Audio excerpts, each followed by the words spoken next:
I would like to welcome you all here in the West India House, the former headquarters of the West Indies Company, and you could say the headquarters of the John Adams Institute right now.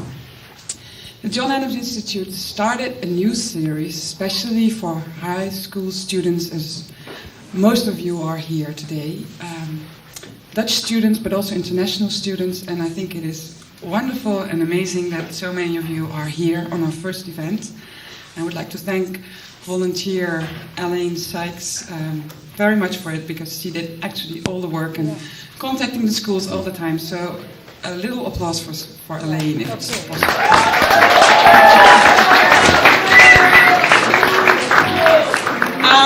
Before Mr. Sitkoff will talk about, I think, a very interesting subject, I would like to introduce you to Angie Peavy. She's the Public Affairs Officer of the United States Embassy in The Hague. A warm welcome for her here as well. Thank you so much.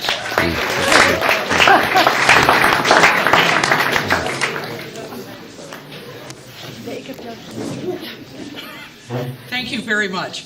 I am delighted to be here, and especially delighted to see all of you out there. I was telling one of my colleagues that I was a teacher, a high school teacher for 8 years before I joined the Foreign Service. And when I see a group of people your age, I get the urge to start spouting Shakespeare or forcing you all to read Mark Twain or something. But I'll restrain myself, and Harvard Sitkoff can do the speechifying. This is something new, working with high school students, and I think it is something we need to do more of. We in the embassy, not everybody has a fun job. I do. And part of the fun job is getting programs and actually working with the people of the Netherlands. And one group we haven't worked with as much as I would like to is you. So you were the guinea pigs, the first program, and I sincerely hope that you're not the last. I am particularly pleased to be able to have the United States Embassy work on this particular program. The civil rights movement is part of America which led to amazing changes and created our society as it is today. I say this not only from historical perspective, but also I happen to be from the class of 1968. Now, if you know anything about social history, you know that 68 was the year of sort of the social revolution in America, well, worldwide. And I feel pretty strongly about this. And I think all of us over the last year, particularly since September the 11th, have to have had to look around and say, what are we? Who are we? What are we doing? How can we understand each other? Why should we understand each other? And what do we need to do in order to understand each other better? And the civil rights movement, a discussion of this, is an integral part of that dialogue we've all been going through.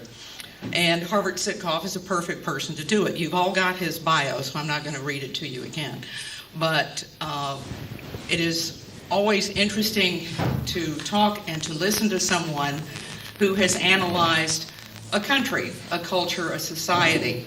Writing about a country, writing about a movement is a type of analysis which is not just reading a book and saying, oh yeah, on page 37, footnote 4, it says blah, blah. This would be in this year and this month, these people, and you also look at that and all sorts of other things. And the text is history, the text is society, and therefore gives you much more scope. I sincerely hope you're going to enjoy this. I'm sure you are. And I'm delighted that, as I said, we're working on it. I'm delighted that Harvard Sitkoff is here, and it's even better that we're working with the John Adams Institute. This is an organization with which we've worked, well, since the inception. And, and it is an important part of the cultural life of both of our countries. And we'll continue to do everything we can to make sure it continues. Before Dr. Sitkoff begins, Mr. Peter Sekar, who is the chairman of the board of the John Adams Institute, has a few words for you. Thank you very much, and have a terrific time. Thank you. Well, being a chairman is one of my fun jobs. It's only a part job. But I'm very happy here today to welcome so many young people for this special event. Monique mentioned already, this is a historic building. The West India House, the West India Company was founded here in 1621. And also the John Adams Institute was founded here 15 years ago. Our offices are here, and as today, some of our meetings and lectures are here. In celebration of Black History Month, we are very proud to have our distinguished speaker, Dr. Harvard Sitkoff, here. He's a well-known author and professor at the University of New Hampshire. When we started organizing this event, and also Monique mentioned that, we had a close cooperation of our friends of the United States Embassy, especially Anja Pever, and we are very happy to have present there in the back our true friends and loyal sponsors, SNS Fund. So both, thank you for your support. To say a few words about this event and the character of it. To some, and it's a famous quote, history is bunk.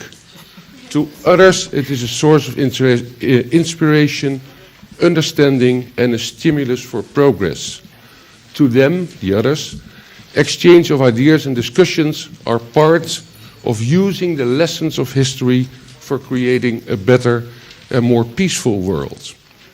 A small story, and it's only a couple of years ago that the new church in Amsterdam, the church where 2 weeks ago, 1.5 weeks ago, Willem Alexander and his Maxima did marry, that church and a British museum, I think it was the Tate Gallery, decided to organize a joint exhibition about William and Mary.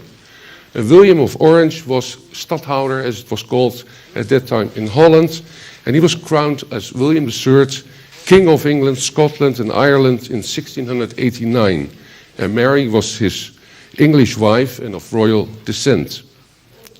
It soon became, when they started to think about this exhibition, it became apparent that the Dutch and the British had very different views about each other's share in the glory and, of course, the dark moments of that period of history.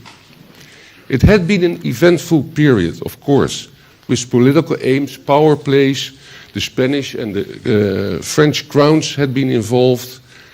And it took the historians several months to sort out their differences and to set up the exhibition from a joint perspective. The history books in both countries were different. And I think from this small story there arises a question. Is history objective, or has it to be rewritten as our insights change? Or has it to be amended as our sense of what has been important changes?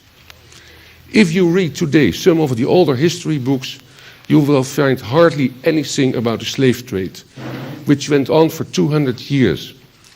It created a vast number of displaced people, was the cause of thousands of deaths, and at the same time it was an important source of wealth for many cities, including Amsterdam.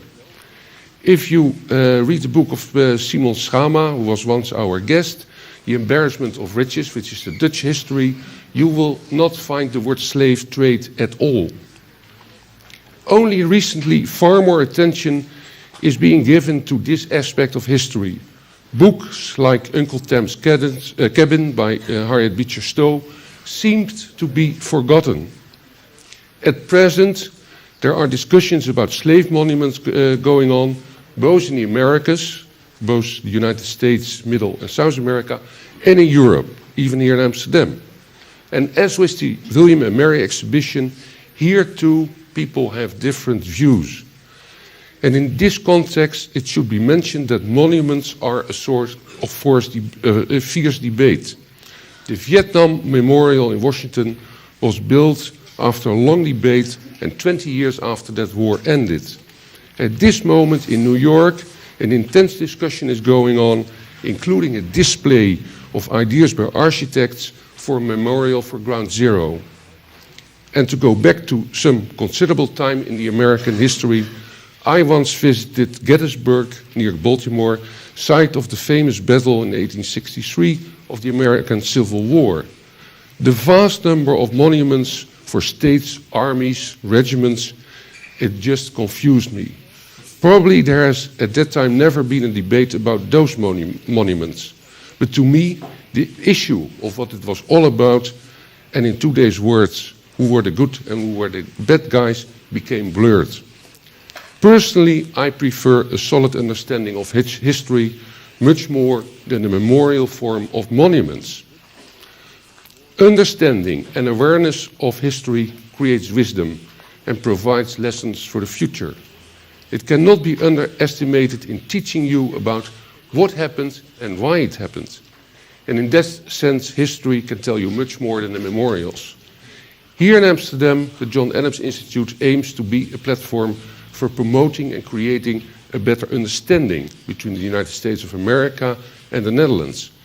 And during the last 15 years, we have been visited and lectured by many well-known writers of literature and arts. Today, a well-known historian will speak to you and answer your questions afterwards. He will speak for some 40 minutes. The subject of Dr. Sitkoff's lecture will be the role of Dr. Martin Luther King Jr. and the American Civil Rights Movement. It is an important part of recent history, and not only for the American people. Dr. Sitkoff, we are most grateful to you for being here and contributing to our mission in creating that better understanding to history and culture. Thank you for being here. Thank you. You have the floor. Thank you. Thank you.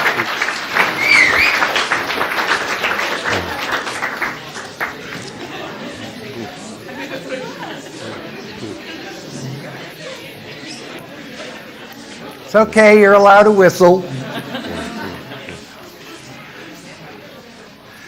I was a little worried that you all thought I was going to look like this. That's John Adams, not Harvard Sitkoff. Do you all understand what I'm saying? Yeah. Well, your English is a lot better than my Dutch, so okay, I'll continue in English.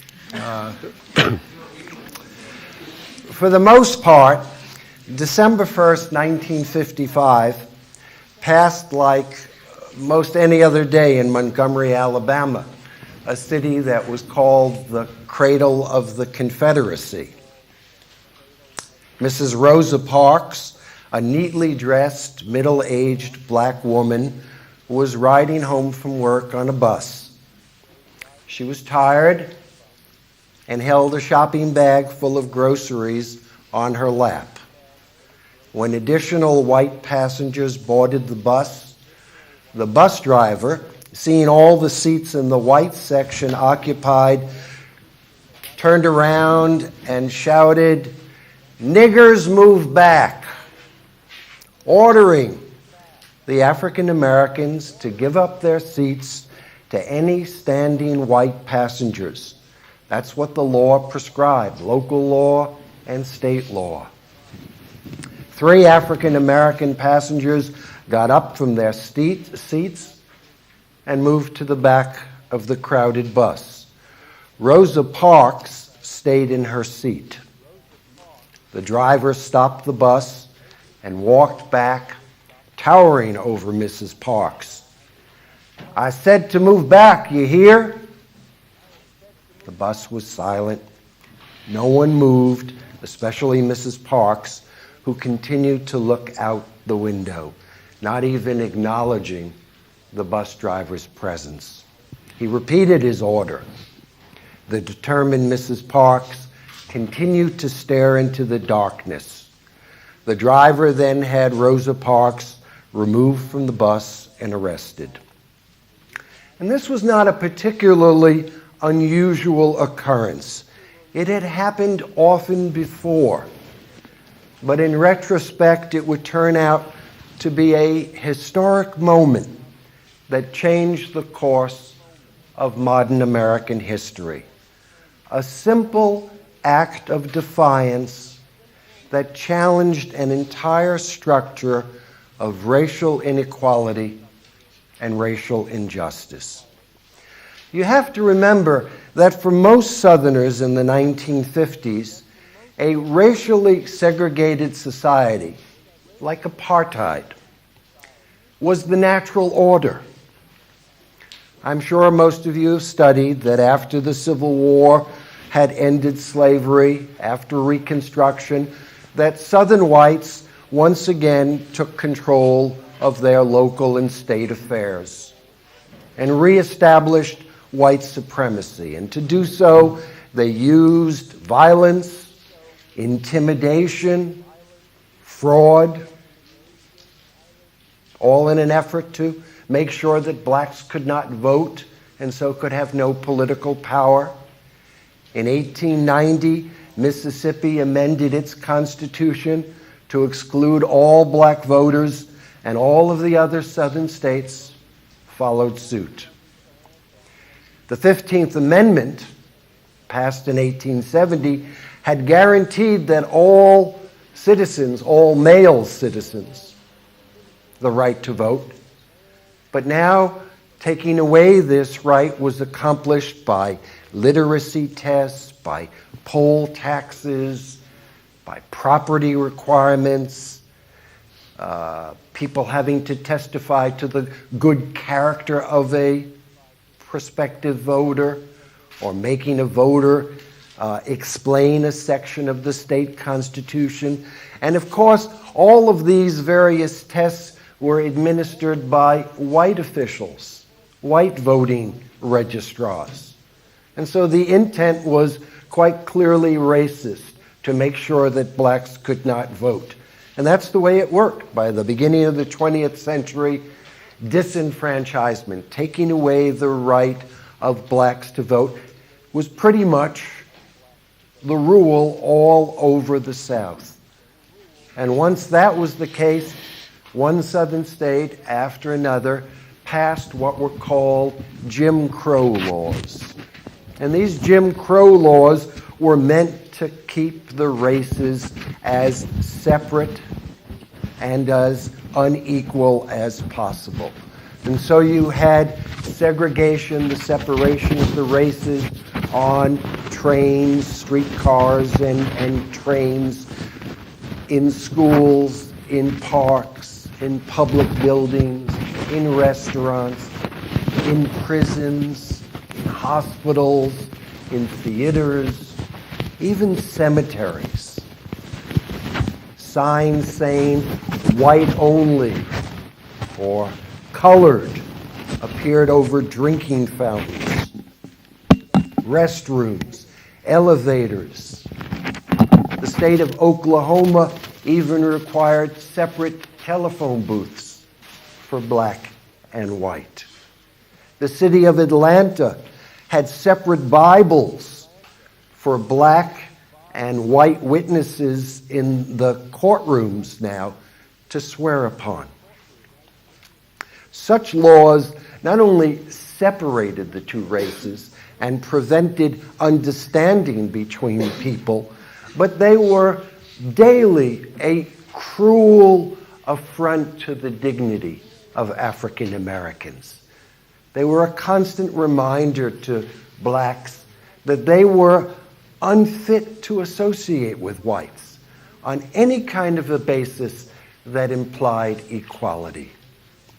And yet the Supreme Court of the United States upheld this Jim Crow system. In a very famous Supreme Court decision in 1896, the Plessy versus Ferguson decision, the Supreme Court had said segregation is okay.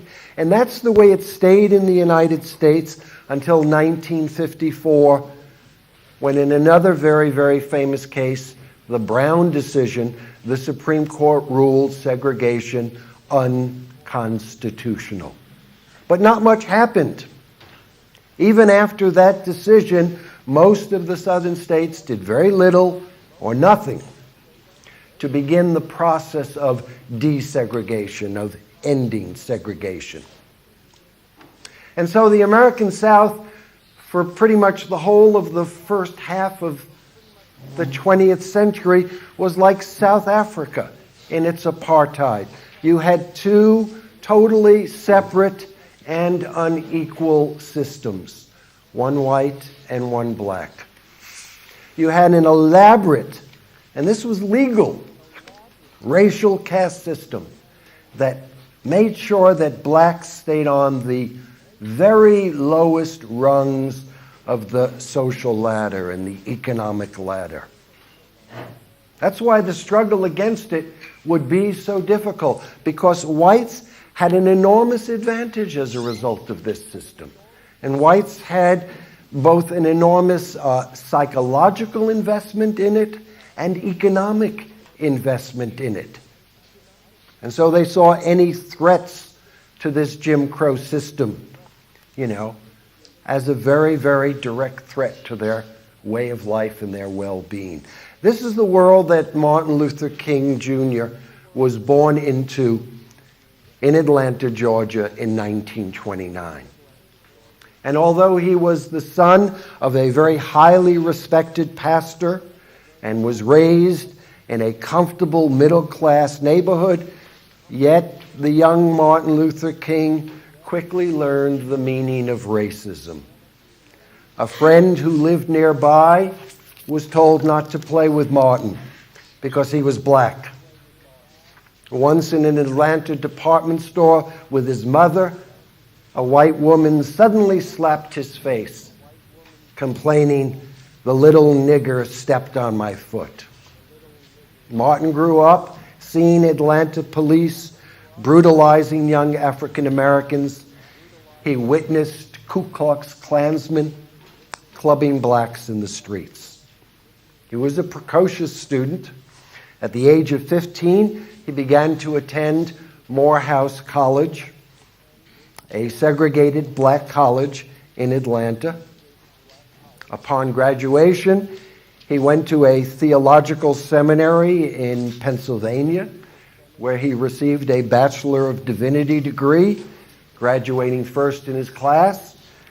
And then in 1955, he earned a PhD in philosophy at Boston University, where incidentally he also met his future wife, Coretta Scott, who was a talented singer in training at the New England Conservatory of Music. Given this kind of background, King could easily have led a very peaceful life as an academic scholar. But he chose instead to return to the segregated South to minister to his people and to put his learning into practice. As a student, King had been greatly increased by the Christian gospel of social justice. That called upon Christians, all Christians, to fight social evil, to build a new social order, one based on love and cooperation. And he had also been deeply impressed by Henry David Thoreau and Thoreau's notion of civil disobedience. Thoreau, you might remember, went to jail rather than pay taxes that would go to support the Mexican War, which he saw as a war to continue slavery, and he wanted no part of it. And Thoreau had also taught us that one honest man, as he put it, could regenerate an entire society. That is, that small minorities can make big changes. And in addition to those two, King had also been tremendously impressed by the life and by the teachings of Mahatma Gandhi, whose nonviolent tactics led to the end of British rule in India after the Second World War. King was especially fascinated by Gandhi's use of nonviolent boycotts, and nonviolent strikes, nonviolent mass civil disobedience, and by Gandhi's belief in love as an instrument to overcome evil. King thought that Gandhi's methods could implement the ideals of Christianity, especially those expressed in the Sermon on the Mount. and his study of Gandhi convinced him that nonviolence was the weapon for African Americans to use in the American South. That nonviolence was not passive, it was not submissive, rather that it was an active, effective way to resist evil. That the way to confront evil forcefully is not by violence, not by hate, but by nonviolence and love. That nonviolence, in other words, can be a powerful instrument for social change. King was hastily chosen to lead the boycott of the segregated buses in Montgomery that other blacks had organized following the arrest of Rosa Parks.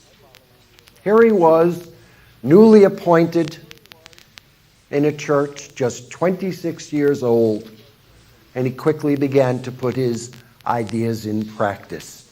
And what was truly significant about the Montgomery bus boycott, which lasted an entire year,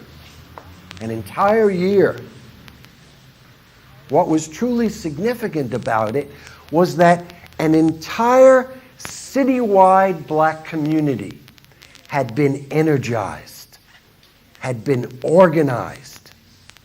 An entire citywide, huge black community had been united. And because of that, they won. And because of that, hope, self-respect, had replaced a sense of resignation, of giving up. One old black woman walking to work told a car driver who stopped to offer her a ride, "My soul has been tired for a long time. Now my feet are tired and my soul is resting."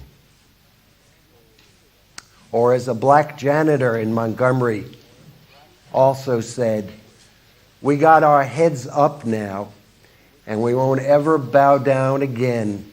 No, sir, except before God." And what was also truly significant about the Montgomery bus boycott was, of course, the emergence of Martin Luther King as a national, even an international figure of prominence.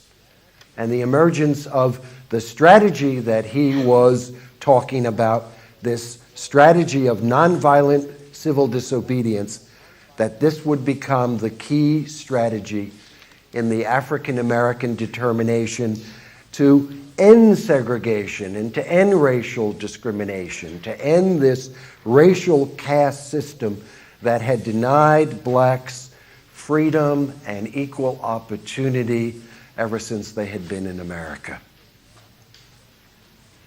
Unfortunately, King had only 12 more years to live. A pretty short time in the lives of most of us, but King did so much in those few years.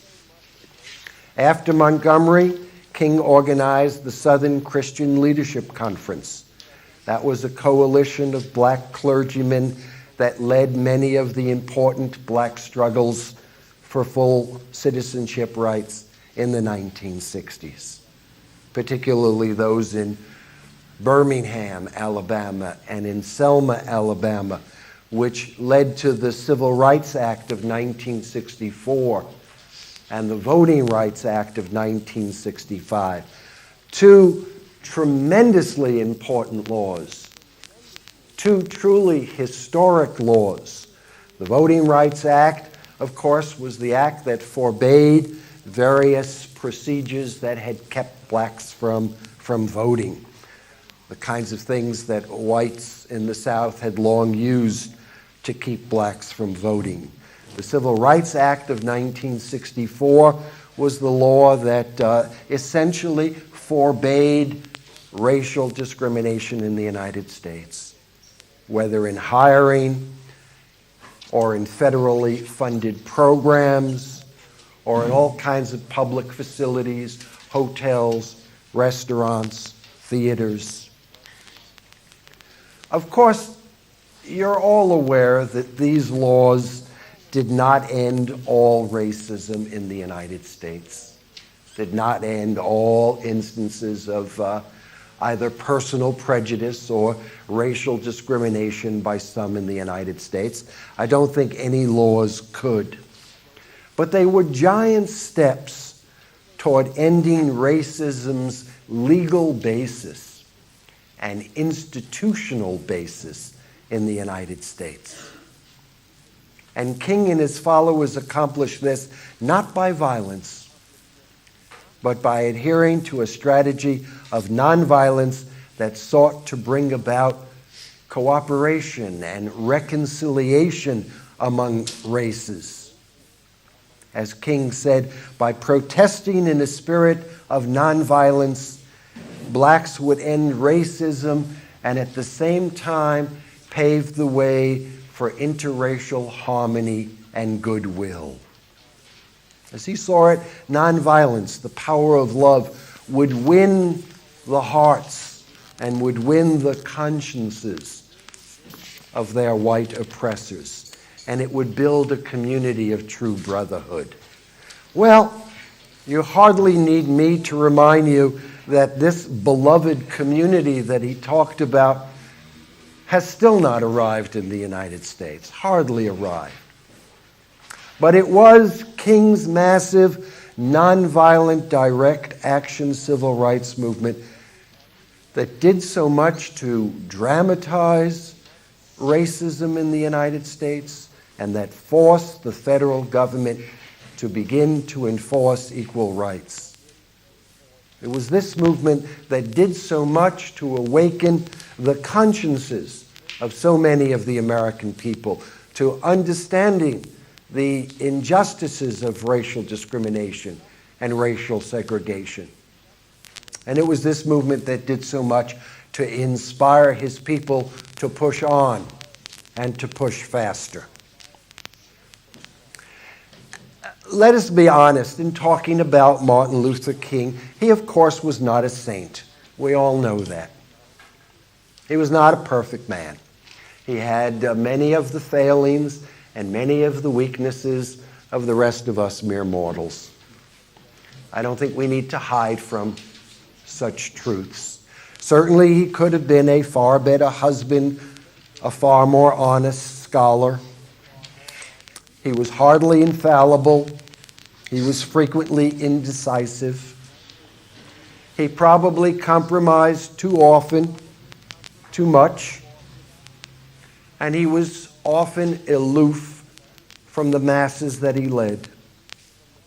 And yet I think King was a great man who accomplished great things here.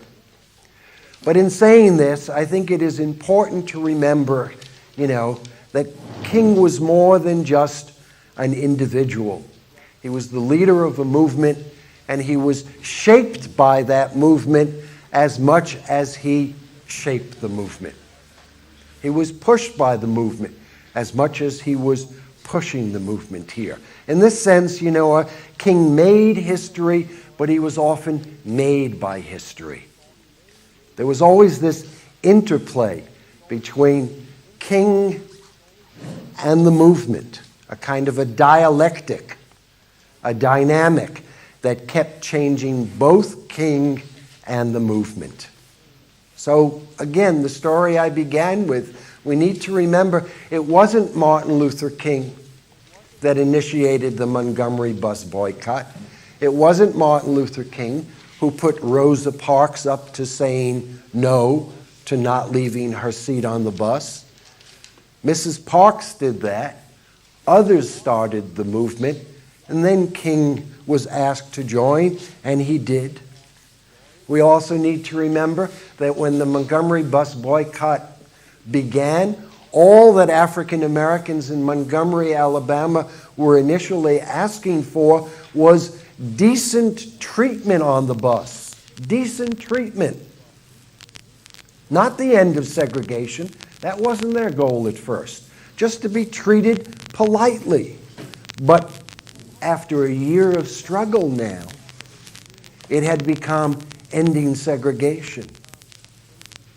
After a year of struggle, King was now interpreting the Montgomery bus boycott not merely as a struggle for equal rights in this one city, but now talking about human rights for the entire society. Talking about the creation of the good society, the beloved community in America. And by the end of the boycott, King was also starting to urge his people to believe that their struggle was part of a worldwide movement of non-whites to break the bonds of colonial oppression, to create a better world order everywhere. In one of his earliest public statements, King defined the Montgomery bus boycott, I'm quoting him here, as just one aspect of a worldwide revolt of oppressed people. He described American racism, American segregation, as internal colonialism. To him, the United States Civil Rights Movement and the decolonization movements in Africa and in Asia were two related aspects of the same struggle against white supremacy. The same struggle here. Of course, King was denounced as an extremist. Much, of course, the same was true for Gandhi in his day, denounced as an extremist. Both would become martyrs for their ideals. Each challenged humanity to transcend itself. And humanity, as usual, took a long time to even begin to do so, if at all. And so despite what King had accomplished in Montgomery, the freedom of blacks now to sit wherever they chose on city buses, more than that, the example of an entire black community in the South taking immense risks on the basis of conscience and justice and winning. Despite that, Southern whites continued to use violence and brutality against African Americans, and they stalled the civil rights movement. And they stalled Martin Luther King.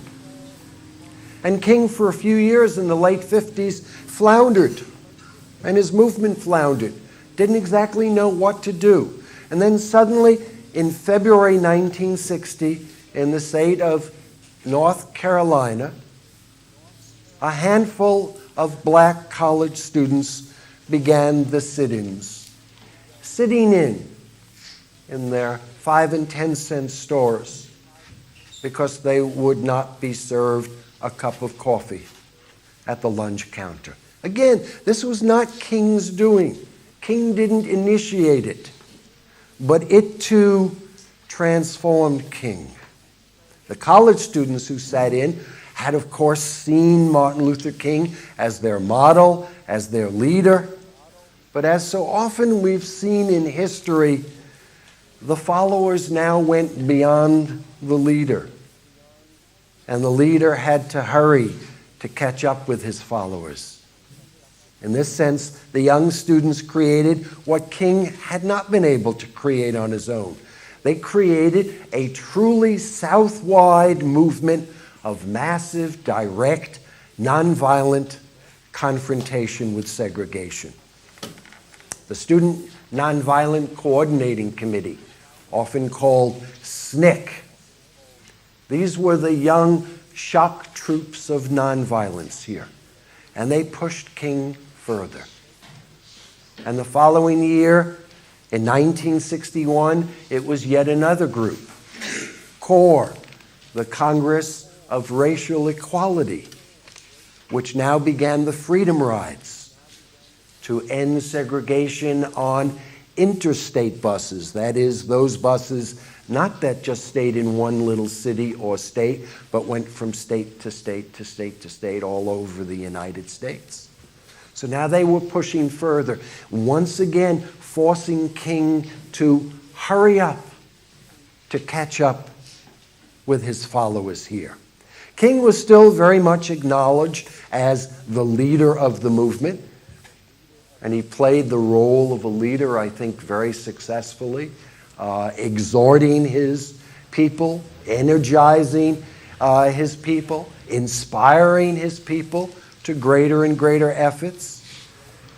It was important to have King at a rally or at a protest march because of who he was, and that meant that the TV cameras would be there and the news reporters would be there. That is, that it would be an event that would gain a lot of publicity, and King certainly knew how to play the media, to orchestrate the media now for his own purposes, for the purposes of the movement. And King was also important because he was the black leader who had the best contacts with white liberal Americans who supported the movement, and their support for the movement often was done through Martin Luther King. He was the one who could speak to the labor union leaders and some of the educational leaders in the country and the key politicians in Washington here, and gain their aid now for all of these local Southern struggles that were going on. But in part, this was still the problem early in the 1960s, that we were engaged in a whole series of very separate local struggles. You know, one community after another now. And this was a difficult road to racial justice in this country. In 1963, King posed the question, where do we go from here? And his answer in 1963 was Birmingham, Alabama. And he planned something that was called Project C, the letter C. And C stood for confrontation. Confrontation. This was a change in strategy now. This was a series of nonviolent demonstrations that were calculated to create a crisis.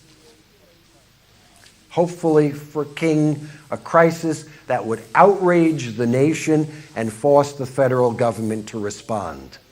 This is important. King's ideas about nonviolence were changing. They were evolving. They were subtly becoming less an end in themselves, you know, the beloved community, and now more just a means to an end. More like just a political tactic, no longer as much of a religious ideal. They were becoming now more an instrument of social change than a way to reconciliation.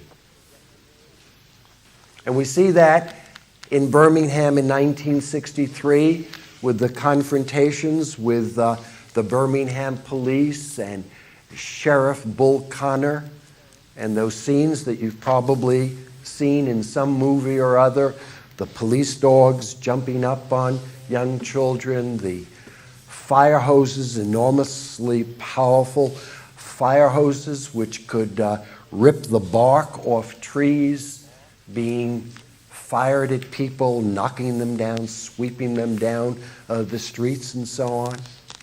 And then King used the same strategy essentially in 1965 in Selma, Alabama, against yet another very, very racist white sheriff, someone just like Bull Connor. This one's name was Jim Clark. And again, the results were what he wanted.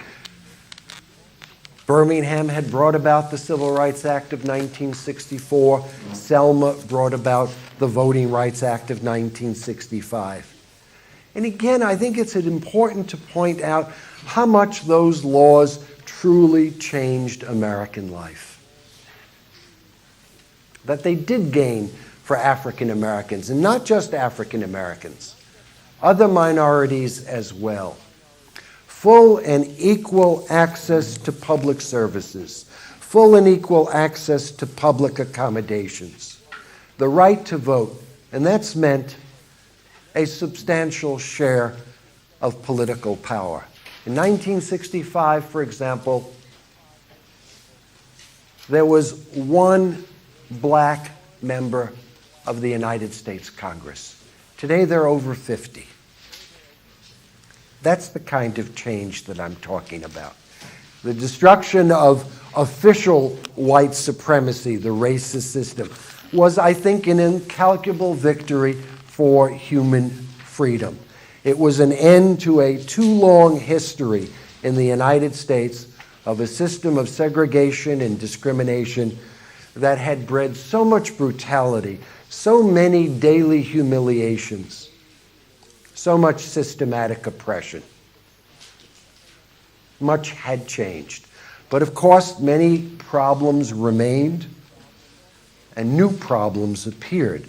And from Selma on, from 1965 on, Martin Luther King now increasingly found himself caught up in the urban race riots of the late 60s, in the increasing black nationalistic fervor that had been inspired by Malcolm X, by the turning away from nonviolence by many of the young militants in the movement.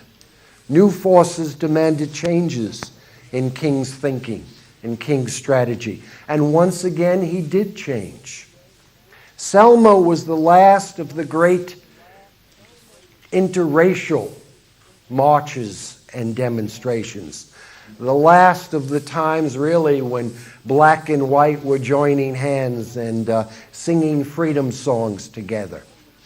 After that, the focus was on issues of power, on issues of racial pride and racial solidarity, of blacks controlling their own communities, blacks controlling their own freedom movement.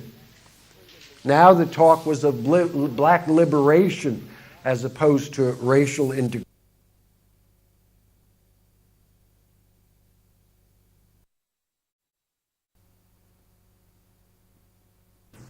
Now the emphasis was on doing something for the black masses rather than doing something for the black middle class.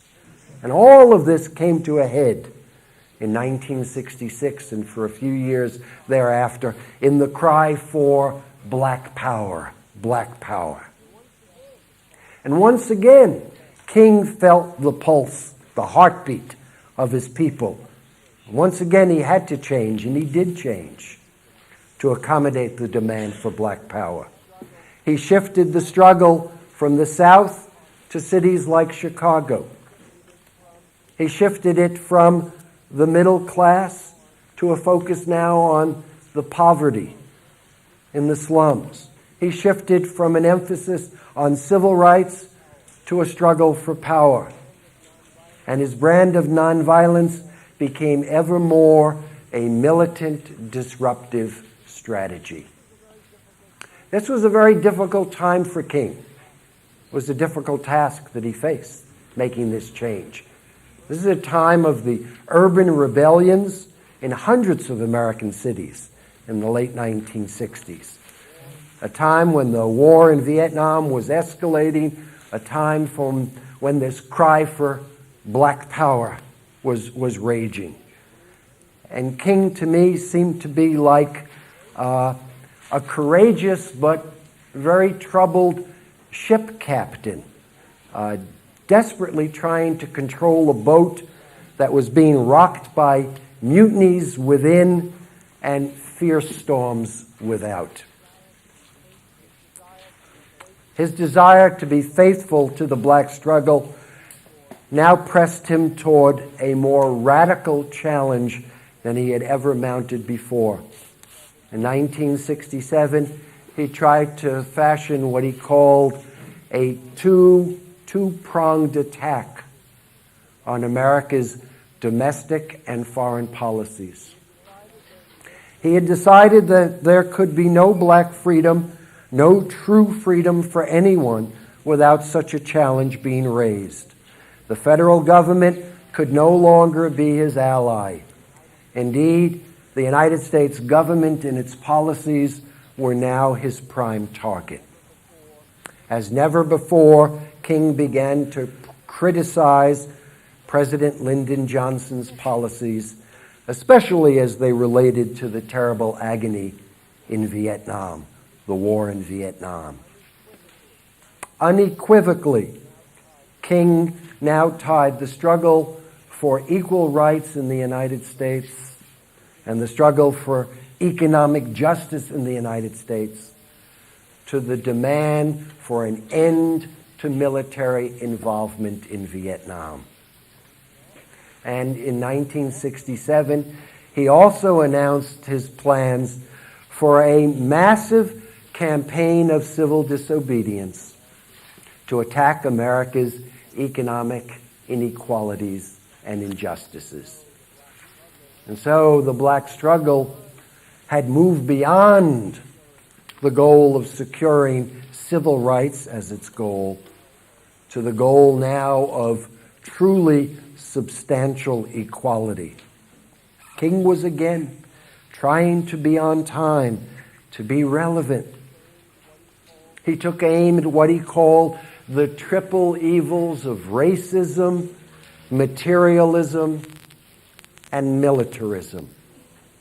He was seeking fundamental changes in American values, in the American economic structure, in American political leadership. And in December 1967, he announced that blacks must fashion new tactics which do not count on government goodwill. These tactics, he said, must be forceful enough to compel unwilling authorities to yield to the mandates of justice. And he was not talking about just a black struggle or just a black movement. As King said, the dispossessed of this nation, the poor, both white and Negro, live in a cruelly unjust society. They must organize a revolution against that injustice, not against the lives of the persons who are their fellow citizens, but against the structures through which the society is refusing to take means which have been called for and which are at hand to lift the load of poverty. King was talking about a non-violent revolution, about the transformation of American society on behalf of its poorest people, its most dispossessed. And he was calling for tens of thousands of them to join him in Washington, D.C., the very seat of America's political power. He was calling upon them to disrupt the government, to wage nonviolent war against all those institutions, all those structures that denied people dignity, denied them hope, denied them opportunity. This was the Poor People's Campaign, an interracial army of the poor that would employ civil disobedience against the United States national government itself. It certainly was King's boldest, most daring project, one that he hoped would redistribute economic power and eventually end racism and poverty and militarism. And he told the nation, perhaps as a threat, quote, "Until our problem is solved, America may have many, many, many days, but they will be full of trouble. There will be no rest. There will be no tranquility in this country until the nation comes to terms with the problems of racism, poverty, and militarism." End quote. But first there were garbage collectors to help in Memphis, Tennessee. African American sanitation workers there were striking for the right to belong to a union. And there were powerful forces in American society that were determined that Martin Luther King never attempt the kind of revolution that he had announced. And you all know I'm sure, that King never made it to Washington. On the night of April 3rd, 1968, he told an audience of Memphis blacks that he had been to the mountaintop and had seen what lay ahead. I may not get there with you, but I want you to know tonight, he said, that we as a people will get to the promised land. The next afternoon, when King stepped out on the balcony of a motel in Memphis, Tennessee, an escaped white convict named James Earl Ray, who was stationed in a nearby building, took aim with a high-powered rifle and blasted King into eternity. Not too long ago, I was reading a poem by a black poet named Carl Wendell Hines. And I'd like to just conclude by just reading a little bit of something that he wrote that I think is appropriate to what I have been saying. Now that he is safely dead, let us praise him, build monuments to his glory, sing hosannas to his name. Dead men make such convenient heroes. They cannot rise to challenge the images we would fashion from their lives. And besides, it is easier to build monuments than to make a better world. Thank you.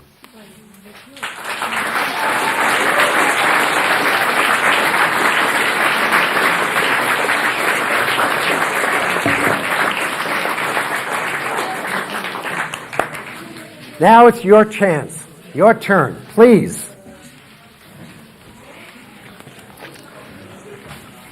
It only takes one to get it all going now. Come on. Yes, sir. Sitting on the stairs.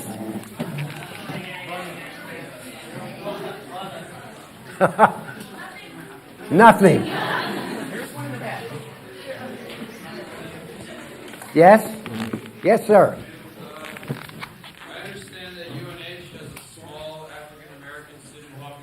Very small. What is UNH doing to increase social diversity on campus? It is struggling with it, and not very, very successfully. It has, of course, like most American colleges and universities, affirmative action programs in place, which try to do much now to attract black students and to finance their educations. It is not something that makes me happy, what you have just announced. New Hampshire is one of the, if not the whitest state in the United States, then perhaps the second whitest state. I think it is now less than 0.4% African American. There are also very few Hispanic Americans, very few Asian Americans. The largest minority are Canadians. And Canadians hold most of the kind of lowest positions and worst, kinds of jobs that African Americans or Hispanic Americans hold in other states. So it's a very white state. Most of the students who attend the university are people who are from that state and who live in that state. So that's a great disadvantage in having a diverse kind of a student body. And as I said, university officials struggle with this. I think they really try. I believe that. But it is not easy. Yes, ma'am. Yes, sir. Oh, I'm sorry.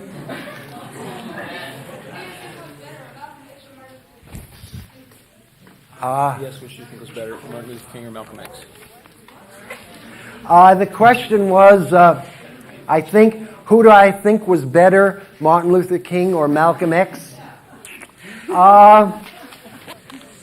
That's a very good question, because it's in some ways I think it's hard for me to choose better, because I understand the positive that both did. And they both did very different kinds of things that I think were helpful in the 1960s in furthering the success of African Americans in the 1960s. But they appealed to different groups.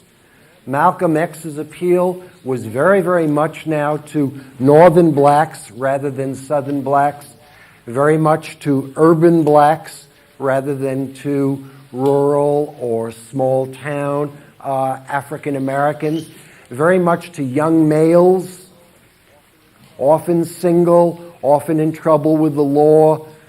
Martin Luther King's appeal was much more to those who went to church, much more to women as well as men, much more to a kind of middle-class black community. So they appealed to different groups, and they each, I think, energized different groups to struggle in different ways.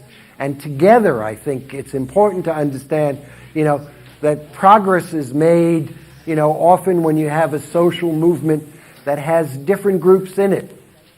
And it's always important, I think, for those of us who are more within the establishment, if you will, if you understand what I'm saying, to be pushed by those who are a bit more radical. And King, one of the things I tried to suggest, not in speaking about Malcolm X as such, but even about other younger, more militant people within the civil rights movement, that King is constantly being pushed to do more by others. And his genius and greatness is in part that he understood the way that he was being pushed and when to respond to it. Good question. Yes, sir? Do you think that government funding could be withheld from all black colleges if they don't meet racial integration? Tough question. The question was, did I think that all black funding should be taken away from all black colleges because they're not integrated? Is that what you mean? If they don't meet the racial integration quota. There is no racial integration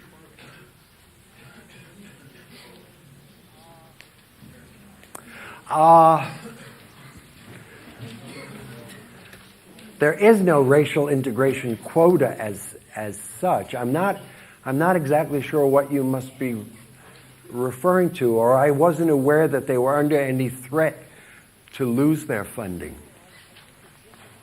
I think a different matter, and this doesn't necessarily speak to your question, is that what are called historic black colleges in the United States. And I think that's an important part of African American history. It's an important part of the history of black Americans. And I think it is a source of pride and of inspiration for many black Americans. And I'm not sure it would be a good thing to see them disappear. But the fact of the matter is that many young African Americans in choosing colleges and universities today are not choosing to go to those historically black institutions, but are instead choosing to go to the Harvards or the universities of Michigan or the universities of California, the larger, bigger, far better financed institutions of higher learning. Oh, please. Yeah. See me after the lecture. Give me your name, and I'll get the library. We have the library tendency, to do a research thing on this, because I believe there was quite a bit of debate on application and admission procedures for all universities. And I'm not sure exactly what happened, but I will be delighted to get you the information. More than you bargained for, I know. And then I want a paper, 5 pages.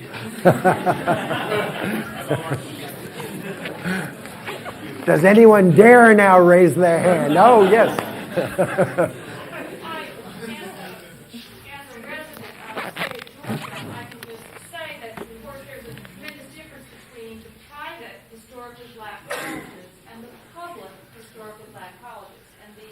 The issue really is pressure, especially in the southern states, where there are the public, historically black colleges. And one of the problems is the question of whether or not there really are equal opportunities in those schools, equal resources, and so on. And the notion that if they are forced to integrate, the states may actually be forced to put more resources at those places. So it's the same old issue. Is separate ever equal?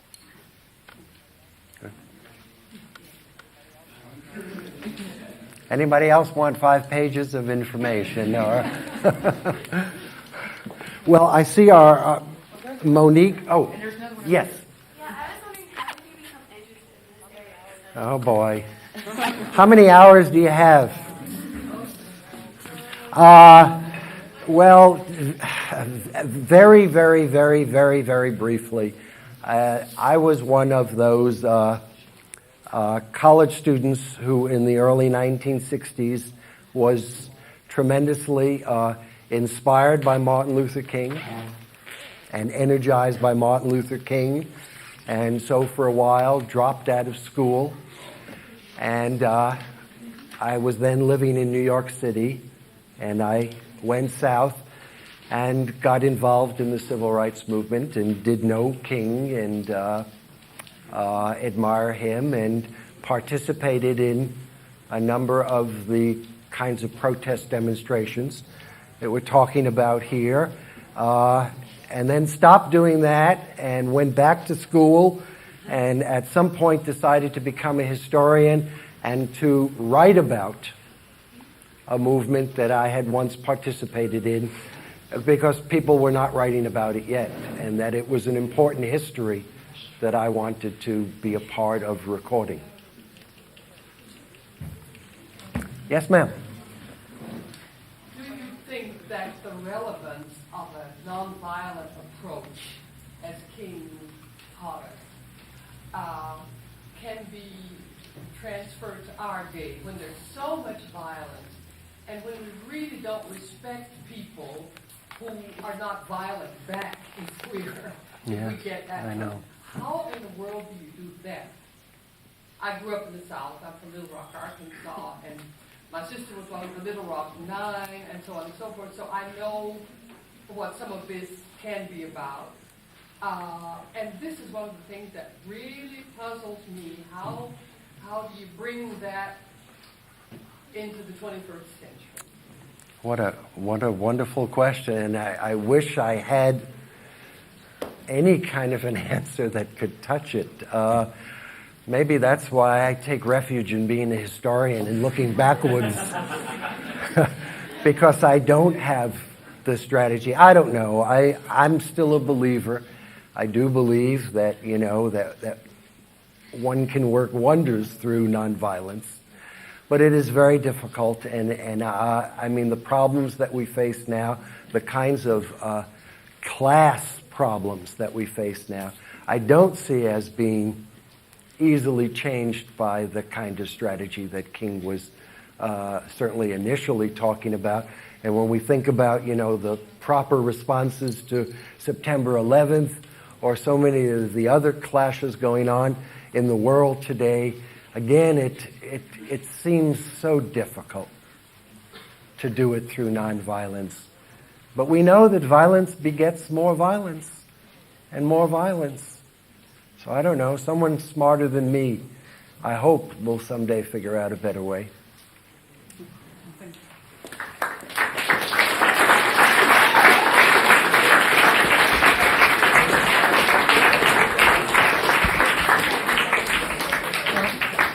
I'm not going to sing, but I would like to thank you all for being so nice and quiet. I mean, I'm surprised. It took longer than I thought. But thank you so much. Thank you so much, Mr. Dr. Sitkoff, I should say. I think the topic was just really interesting, and I really hope that it was worth it to come all over from your classrooms, come over here to the West Indies House. I sincerely hope we can do it again, and that's why I only want to ask you one more favor, to be creative yourself now and fill out our questionnaire and see if we can do it another time, maybe with another topic, maybe with the same. It would be very helpful for us. And again, thank you very much for coming here and hope to see you all back.